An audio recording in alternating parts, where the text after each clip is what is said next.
आशा करता हूं आप सब बहुत अच्छे होंगे। मेरा नाम है सिद्धांत अग्निहोत्री, स्टडी ग्लोस पे आपका बहुत बहुत स्वागत है। Okay, Narendra Modi Elon Musk से मिलके आए हैं, बढ़िया है, मजा है। नरेंद्र मोदी गए हैं इस समय अमेरिका, 21 जून से 24 जून तक रहेंगे। जो बाइडेन ने पर्सनली इनको इन्वाइट किया है, लेकिन हम भी आपको एक चीज़ में इन्वाइट करना चाहते हैं। हमारी समर 30 कूपन कोड आपको यूज़ करना है। सबसे बड़ी सेल शुरू हो गई है, ये 2 दिन चलेगी, कल रात 12 बजे तक। तो समर 30 जैसे ही आप कूपन कोड यूज़ करेंगे आपको एक्स्ट्रा 30% ऑफ मिलेगा।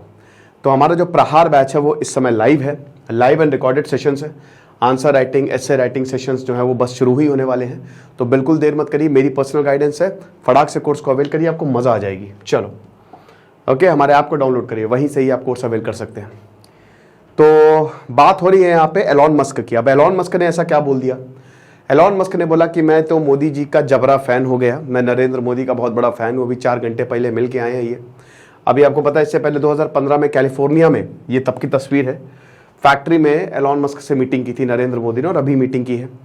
तो अब हम सबको पता है कि पूरा भारत देश जो है वो टेस्ला का इंतजार कर रहा है कि आखिरकार टेस्ला कार कब आएगी। अभी कुछ उम्मीदें जगी थी जब नितिन गडकरी और एलॉन मस्क की कुछ बातचीत चली थी। एलॉन मस्क ने भी ट्वीट किया था, वो फुलझड़ी छोड़ देते एलॉन मस्क के, बस आने वाली है यार, बस रुक जाओ, लेकिन आता नहीं है। तो सब बहुत इंतजार कर रहे हैं टेस्ला का। वैसे भी भैया हम और आप कहाँ ही ले पाएंगे, 50-60 लाख से तो कार शुरू है ना। और घर बैठे टेस्ला आ जाओ, वो आ जाएगी। पूरा एआई कंट्रोल्ड कार है वो, जबरदस्त। तो ऐसी है टेस्ला, कुछ बहुत बड़ा इंतजार है यहाँ पे भारत में। तो नरेंद्र मोदी से मुलाकात हुई और पिच किया एक तरीके से। एलॉन मस्क ने नरेंद्र मोदी को पिच किया और बोला कि हम बहुत बेसब्री से इंतजार कर रहे हैं और अभी हम राइट टाइम का वेट कर रहे हैं। भारत में बहुत ज़्यादा पोटेंशियल है। और नरेंद्र मोदी के बारे में बोला कि नरेंद्र मोदी भारत की बड़ी केयर करते हैं और भारत को नई ऊंचाइयों पे ले जा रहे हैं। फिर उसके बाद ये बोला कि जो सस्टेनेबल एनर्जीज हैं, मतलब वो ऊर्जा, वो एनर्जीज जिसको हम बार बार यूज कर सकते हैं, रिन्यूएबल, ठीक है, तो उसमें हम बहुत ज़बरदस्त काम कर सकते हैं। क्योंकि आपको पता ही है क्लाइमेट चेंज हो रहा है, कार्बन की वजह से हमको इलेक्ट्रिक पे शिफ्ट होना है। लिथियम रिजर्व हमारे पास है नहीं, तो उसमें एलॉन मस्क का बहुत बड़ा हाथ होने वाला है। तो यही सारी चीज़ें बोली हैं। और आपको बता दूं कि अभी जैक डॉर्सी ने बहुत भयानक आरोप लगाए थे बीजेपी के ऊपर, याद होगा।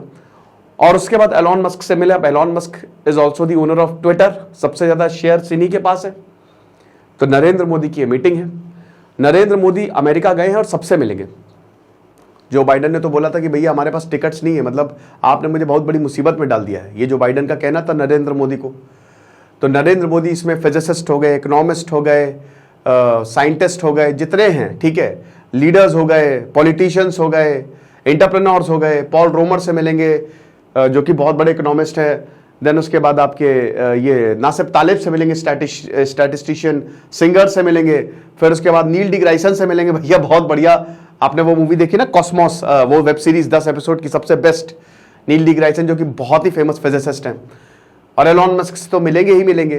फिर उसके बाद जो बाइडेन और इनकी जो वाइफ है फर्स्ट लेडी, उन्होंने भी इनको बुलाया है कि आ जाओ, प्राइवेट डिनर होस्ट करेंगे, आओ यार बैठो, खाना खाएंगे अच्छे से, बढ़िया से। तो ये सब जो है नरेंद्र मोदी की आवभगत करेंगे, जो कि एक बहुत ही ज़बरदस्त बात है। क्योंकि देखिए यहाँ पे बात व्यक्ति की नहीं है, लेकिन अगर इंडियन प्राइम मिनिस्टर का ऐसा स्वागत हो रहा है, वो भी देश का सबसे ताकतवर देश स्वागत कर रहा है, तो ये अच्छी बात है, ठीक है। तो ये सब है। बाकी एलॉन मस्क से जो मीटिंग थी वो बढ़िया गई। अब एलॉन मस्क क्या आएंगे भारत? एलॉन मस्क ने यहाँ पे मतलब चाइना को भी निशाना बोला कि भैया देखो, चाइना हमको शिफ्ट करना पड़ेगा, चाइना से अमेरिका की तरफ जाना पड़ेगा। एप्पल ने देखिए अपनी मैन्युफैक्चरिंग यूनिट लगा के, ये तो नहीं बोला, ये मैं बोल रहा हूँ, अपनी मैन्युफैक्चरिंग यूनिट लगा के यहाँ पे प्राइजेस कम हुए थोड़े। जैसे मुझे लगता तो नहीं एप्पल के प्राइजेस कम है, उतने के उतने ही हैं, बट फिर भी अगर आप देश में यूनिट लगा रहे हैं तो बढ़िया है। लेकिन दोस्तों, अगर भारत को इन्वेस्टर्स को यहाँ पे लेके आना है और भारत अगर चाहता है कि स्टार्टअप आगे बढ़े, तो उनको टैक्स कम करना पड़ेगा। भारत में बहुत टैक्स लगता है। श्री गोबर बताते हैं ना कि आप 6-7 महीने तो सरकार के लिए काम करते हैं, आपको इनकम टैक्स तो देनी है 30%, साथ ही साथ आपको 18% जीएसटी, मतलब आधा तो पैसा आपका सरकार ले गई। मेरे ख्याल में देखिए, टैक्स या तो सबको लगाओ, थोड़ा थोड़ा तो आपको लगाना ही पड़ेगा, लेकिन हम टैक्स देते हैं और हमको कुछ भी बेनिफिट नहीं मिलता है सरकार की तरफ से, कुछ भी बेनिफिट नहीं मिलता है, ठीक है। तो वही श्री गोबर का कहना है कि हम चैरिटी कर रहे हैं एक तरीके से। तो मेरे हिसाब से टैक्स को कम करना पड़ेगा। और उसके बाद आप देखिए क्या ज़बरदस्त इन्वेस्टमेंट आता है।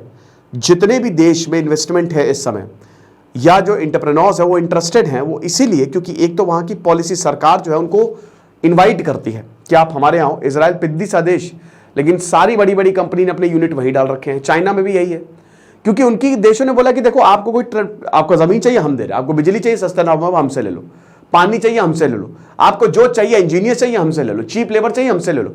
और भारत तो सबसे टैलेंटेड देश है, भारत के लोगों को तो बाहर जाने की जरूरत ही नहीं है। क्यों बेकार में बाहर जा रहे हो भैया, उन्हीं को यहां पे ले आओ ना, सिंपल सी बात है, तो इकोनॉमी भी बढ़ेगी।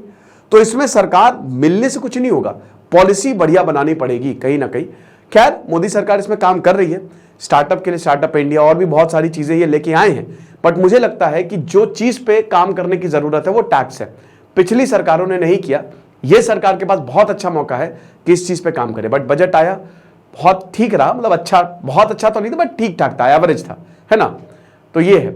बाकी अभी एलॉन मस्क तो मिलके चले गए और नरेंद्र मोदी से और भी लोग मिलेंगे, और जो अगर मतलब कुछ इंपॉर्टेंट हुआ तो वो मैं आपको जरूर बताऊंगा।